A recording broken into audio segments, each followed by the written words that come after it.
Selamat malam semuanya. Wow, hati saya senang sekali ya. Lama sekali kita nggak doa bersama seperti ini. Kalau kita mau belajar tentang Roh Kudus itu luas ya. Cukup luas, cukup panjang. Tapi hari ini kita mau fokus sepanjang ya 10 hari ini. Dari Kamis, Jumat, Sabtu, Minggu, Senin, Selasa, Rabu, Kamis, Jumat sampai hari Sabtu besok kita belajar tentang Roh Kudus yang membicarakan tentang simbol-simbol itu. Macam-macam ya, orang pakai bilang simbol boleh, orang mau pakai lambang boleh, ada yang berkata metafora. Dan simbol Roh Kudus yang kita pelajari hari ini, angin. Itu representasi yang paling alami dari Roh Kudus kita. Kata roh itu ya, kata roh itu di dalam bahasa Perjanjian Lama dipakai kata ruah. Tapi dalam Perjanjian Baru disebut pneuma. Nah, maknanya itu kalau orang tanya apa sih artinya itu? Ya bergantung konteks ya. Bisa nafas, bisa roh. Tapi roh itu bisa roh manusia, roh malaikat, roh Allah. Bisa angin. Ya seperti hari ini kita belajar ya. Bisa bicara kehidupan. Bisa seperti udara yang bergerak, kekuatan.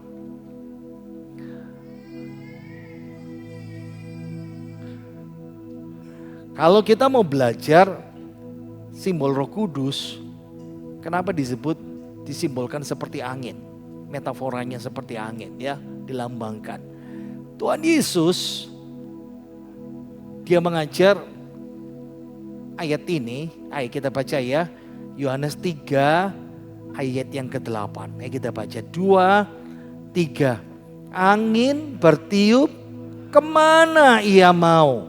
Dan engkau mendengar bunyinya. Tetapi engkau tidak tahu dari mana ia datang. Atau kemana ia pergi. Demikianlah halnya dengan tiap-tiap orang yang lahir dari roh. Amin. Jadi ini pembicaraan personal ya. Antara Yesus, Tuhan Yesus yang malam itu sedang didatangi oleh seorang pemimpin orang Yahudi namanya Nikodemus, dan mereka berdua mempercakapkan. Yesus mengatakan suatu gambaran tentang kalau kamu ingin memiliki kerajaan sorga, masuk dalam kerajaan sorga, kamu harus dilahirkan baru. Nah, proses kelahiran baru itu lalu Tuhan Yesus memberikan ilustrasi, simbol, lambang, metafora.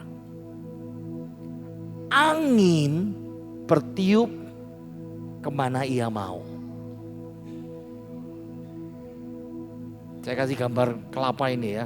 Dan engkau tahu kemana. Dan engkau mendengar bunyinya.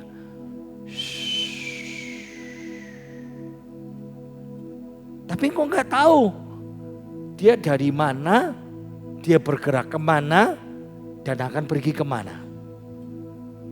Lalu Yesus memberikan poinnya di situ. Demikian halnya dengan tiap-tiap orang yang lahir dari roh. Yesus menggambarkan proses kelahiran baru. Bisa diterjemahkan lahir baru, bisa diterjemahkan lahir dari atas. Angin ini, Roh Kudus ini disimbolkan dengan kelahiran baru dalam keselamatan seseorang. Saudara dan saya dilahirkan baru dikaitkan dengan pekerjaan Roh Kudus ini yang disimbolkan dengan angin. Maksudnya apa sih Pak? Sederhana ya. Karya kedaulatan Allah dalam kelahiran baru itu tidak bisa dijelaskan secara jelas, lengkap, gamblang, sama seperti angin. Angin berhembus dari mana ke mana tidak bisa dijelaskan secara mutlak. Ya kita cuma pernah belajar di sekolah angin muson timur, angin muson barat. Tapi secara detail kita nggak bisa paham. Ini menggambarkan tentang simbol Roh Kudus angin ini ya. Lalu kemarin kita membahas juga tentang menyitir, saya nyitir dalam khotbah kemarin itu. Roh Kudus itu memberikan karunia. Ini kan 1 Korintus pasal 12 ya. Ada berbagai macam karunia. Tapi ada satu frasa yang dikatakan seperti yang dikehendakinya. Contoh, Roh Kudus punya kehendak yang mutlak. Dia memberi kita karunia itu masing-masing. Saya dikasih karunia pengetahuan, mengajar. Itu yang Tuhan katakan kepada saya ya. Itu yang Tuhan kerjakan dalam kehidupan saya. Saya nggak bisa mendikte Tuhan. Makanya kalau saya khotbah kan modelnya ngajar itu seperti itu. Itu memang karunia yang Tuhan kasih kepada saya. Nah, ada orang yang dikasih Tuhan karunia, misalnya karunia memberi. Wow, saya melihat 1-2 orang yang seperti itu yang luar biasa. Kalau memberi sama Tuhan itu set langsung, nah hitung-hitungan. Dan biasanya orang-orang seperti itu dikasih lebih sama Tuhan. Maksudnya kaya dan diberkati luar biasa karena Tuhan tahu dia karunianya seperti itu. Mungkin karunia saudara macam-macam ya, melayani, hikmat. Nah, ini menjelaskan bahwa saya kembali lagi ya, Roh Kudus punya kekuatan dan punya kuasa yang berdaulat, yang mutlak. Sama seperti kalau kita belajar dalam Kisah Rasul pasal 2, ketika murid-murid sedang berkumpul, berdoa, tiba-tiba Roh Kudus datang dan seperti dikatakan seperti tiupan angin yang keras memenuhi tempat itu. Ingat ya, pekerjaan Roh Kudus itu tidak kelihatan, tapi ada akibat yang dapat dirasakan. Lihat ya, sebagian besar dari kita ketika kita diubahkan sama Tuhan, Roh Kudus bekerja dalam kehidupan kita, hidup kita ini berubah.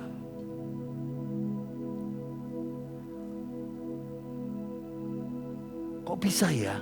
Ini orang brengsek, orang nakal, orang kurang ajar, orang bejat. Kok bisa jadi baik seperti ini? Ya itu karya Roh Kudus. Yang kita nggak bisa mendikte seseorang.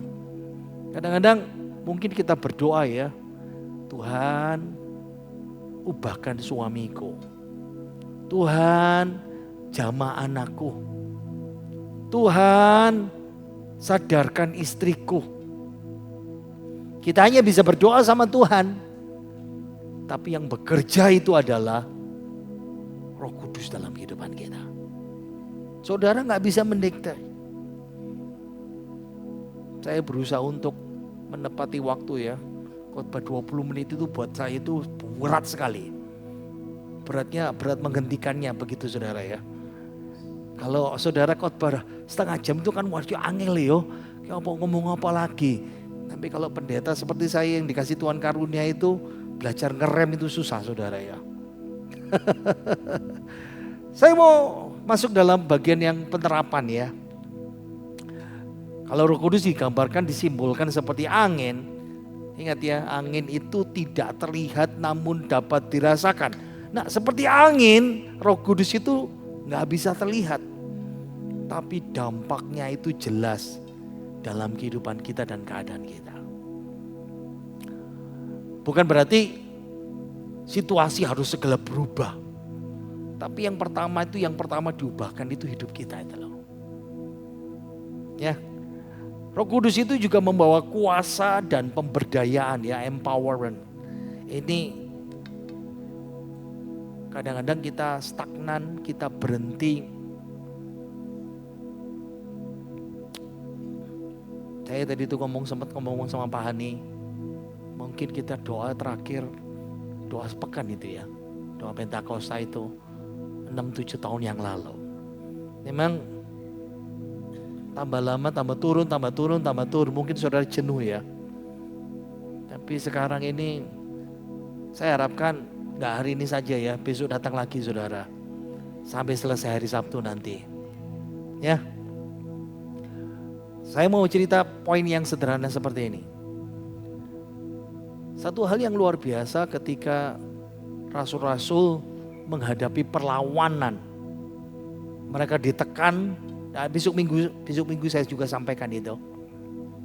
Ketika mereka menghadapi perlawanan yang luar biasa, ada penganiayaan, ada pempenjaraan. Dan mereka kumpul dalam satu tempat berdoa. Entahkah ada rasa ketakutan, entahkah tidak tahu harus bagaimana. Dan ketika Roh Kudus itu datang dan goncanglah tempat itu. Dan frasa yang terakhir dikatakan Alkitab. Lalu mereka pergi memberitakan Injil dengan berani. Wah, itu sesuatu yang luar biasa saudara. Bagaimana Roh Kudus itu bisa memberdayakan kita ya. Kalau saya sebagai pengkhotbah itu, wow, itu saya alami betul-betul. Kadang-kadang sudah begitu sibuk, tiba-tiba ada sesuatu mendadak yang dikerjakan, khotbahnya baru selesai 70% dan besok mesti khotbah, dan saya berdoa, Tuhan tolonglah hamba-Mu. Dan yang luar biasa, Tuhan bisa bekerja dengan luar biasa seperti itu. Tapi next, Roh Kudus itu juga bekerja tidak terduga dan berdaulat. Nah, ingat ya, seperti yang dikehendakinya. Saudara dan saya nggak bisa mendikte Roh Kudus. Tapi kita hanya bisa berdoa dan memohon. Tapi kalau sudah dia bergerak, dia berdaulat. Ingat, kalau kita kan gereja doa kita kan apa? Jemaat bertumbuh. Kita doain apa? Gereja dibangun. Ya, emang kita bisa berdoa, tapi Tuhan Tuhan masih bekerja dan sedang bekerja dan terus bekerja, tapi belum waktunya dia bekerja untuk menyatakan itu semuanya. Next, perubahan dan transformasi. Kadang-kadang saya melihat pekerjaan Roh Kudus ya. Misalnya dalam satu gereja biasa, kecil, stagnan, tiba-tiba Roh Kudus itu bekerja luar biasa. Saya lupa ya, 2 bulan lalu. Ya, 2 bulan lalu waktu ada pertemuan pemimpin STI se-Indonesia kumpul di Trawas. Yang luar biasa itu 2 pembicara kita dari Bule membicarakan bagaimana penjangkauan suku-suku terabaikan, orang-orang terabaikan. Ini strateginya, ini caranya, ini metode ini harus dilakukan. Dan saya nggak ikut dari pertama sampai akhir, saya datang sebagai tamu kehormatan untuk datang dan melihat. Tapi yang saya tangkap dari 2 hari itu yang luar biasa. Wow, keren ini. 2 orang Barat, ini orang bukan orang Pantai Costa, tapi ngajari yang luar biasa. Semua itu dimulai dari doa. Wah, itu ya setelah mereka ulang-ulang itu selama beberapa sesi seperti itu. Itu menolong saudara dan saya ya. Saya kemarin sampaikan waktu Presiden Worship meeting di Batu, saya sampaikan di pertemuan pemimpin para majelis dan penasehat. Kalau ada masalah, nomor 1 yang dilakukan adalah doa. Itu penting sekali. Roh Kudus itu disimbolkan seperti angin, itu membicarakan tentang nafas kehidupan. Manusia diciptakan dari debu tanah dan Allah meniupkan nafas hidup itu. Lalu jadilah makhluk hidup. 2 Timotius, kalau saudara masih ingat, saya pernah menyampaikan firman Tuhan itu ditulis dengan cara diilhamkan. Ya, Theopneustos ya. Itu seperti dinafaskan oleh Allah. Allah menghembuskan. Jadi para penulis Alkitab, dia menuliskannya dengan diilhamkan Allah. Allah menghembuskannya. Sama seperti ini cerita di Perjanjian Lama. Debu tanah diciptakan, manusia diciptakan dari debu tanah dan roh Allah meniupnya itu. Firman Tuhan itu ciptaan Tuhan. Alkitab kita itu. Angin itu, nafas Roh Kudus itu juga membawa pemulihan dalam kehidupan saudara dan saya. Saya mau tutup dengan satu cerita. Ini ada perempuan namanya Kathy Spots. Tahun 2012, waktu dia umur 23, bayangin ya. Wow, dia mendayung dan kapalnya ini menyeberangi Samudra Atlantik. Saudara enggak main-main loh Samudra Atlantik itu ya. 70 hari. Kalau saudara lihat besar kontinen itu dari Afrika, Dakar, Senegal, Afrika, sampai ke Georgetown, Guyana Amerika Selatan, dia teruskan melintasi itu dengan cara mendayung. Satu lagi, ini cewek namanya Laura Decker. Beda, dia keliling dunia naik kapal layar ya. Dan ingat umurnya 14 tahun. Kira-kira siapa yang kira-kira di sini anak umur 14 tahun ya? Wow, rela enggak orang tua melepaskan anak umur 14 itu? 8.900 kilometer. Keliling dunia naik kapal layar sendirian. Tahun 2010 dia pergi setahun 5 bulan 581 hari. Sehingga ketika menyelesaikan tahun 2012 dia jadi umur 16 tahun. Saya merenungkan dua-duanya pencapaian yang luar biasa ya. Tapi hidup kita, saya gambarkan seperti ini ya. Hidup kita ini kadang-kadang kita jalanin dan itu namanya perjalanan iman, betul ya? Perjalanan iman kita, hidup kita yang kita jalani itu. Memang pilihannya, kalau di dalam ilustrasi ini saudara bisa mendayung atau berlayar. Sama-sama butuh keterampilan, tenaga, energi. Tapi saya melihat sisi yang satu sudut saja.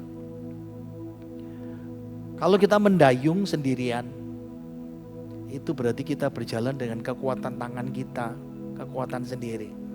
Tapi berlayar itu bergantung sama angin. Jadi dua hal ini suatu hal yang kita sedikit memikirkan ya. Tuhan tidak mengharapkan saudara dan saya dalam perjalanan iman kita bukan dengan kekuatan sendiri. Kadang-kadang saudara capek, kadang-kadang saudara ingin menyerah, kadang-kadang saudara ingin menyudahi semuanya itu.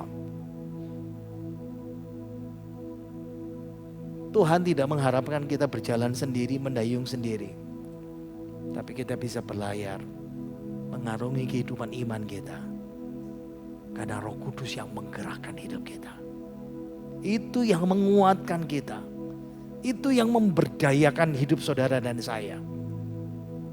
Dan yakinlah Tuhan akan bekerja dalam kehidupan kita.